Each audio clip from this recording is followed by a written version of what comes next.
All right, let's feed some pigs. To watch Daniel Cummins and his family. Oinkers! To watch him working his 4-acre farm in Clearlake. This is the American dream. Come on, B. It's only human nature to notice he stands out.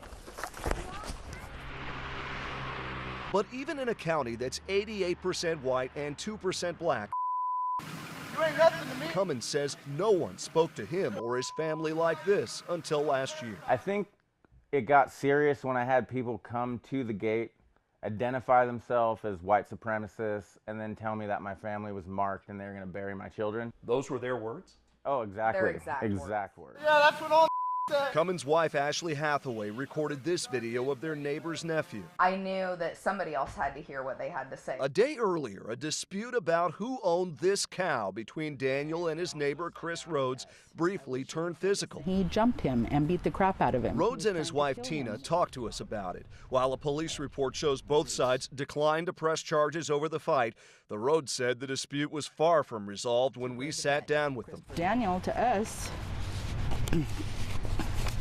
was a straight-up cow thief. And cow thieves in Texas used to get hung. I'm going to stop you right there. Okay. You understand, with the nature of what's being alleged here, what you just said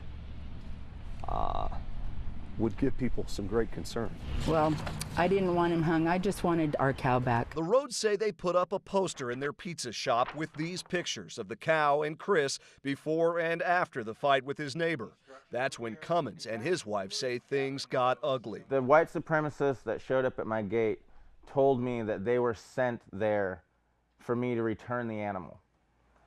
And that if we didn't return the animal, that things were going to start getting worse. The Rhodes deny asking anyone to act on their behalf. We told our friends and stuff around here, we do it by the law.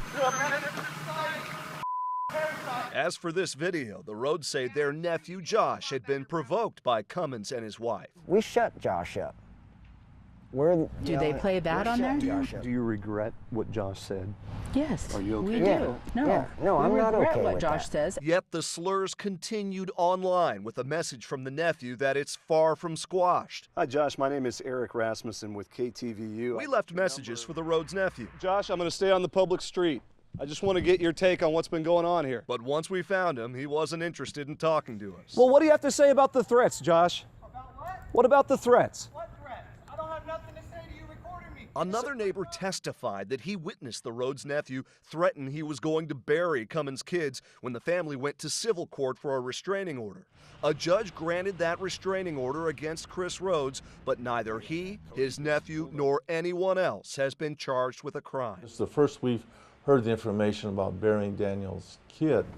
Lake County District Attorney Don Anderson says his office received a case from police alleging a hate crime, but it did not include information about the threats to Cummins' family, so the DA declined to prosecute. And we would have almost a zero tolerance for any hate crime that occurs in Lake County. But to prosecute, we're going to have to convince 12 people beyond a reasonable doubt. All right. Meanwhile, Cummins and his wife say strangers continued to harass them. A letter from the principal of their daughter's school acknowledged concerns about unidentified people who would even wait near the school to bother the girl. They drive by calling, my daughter's 8 now, she was 7 when it started, and they always drive by calling her a whore. Cummins and Hathaway say they've made numerous reports to Clearlake Police and even met with Chief Craig Clausen. Do you feel like the Cummins concerns, complaints are valid in this case?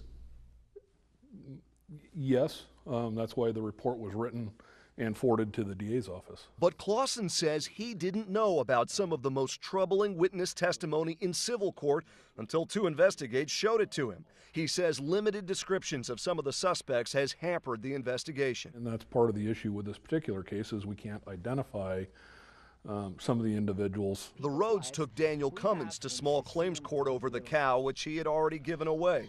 A judge resolved the ownership dispute in the Rhodes' favor and ordered Cummins to pay $350. Since the dispute, Cummins has also received code violations for having too many animals on his farm.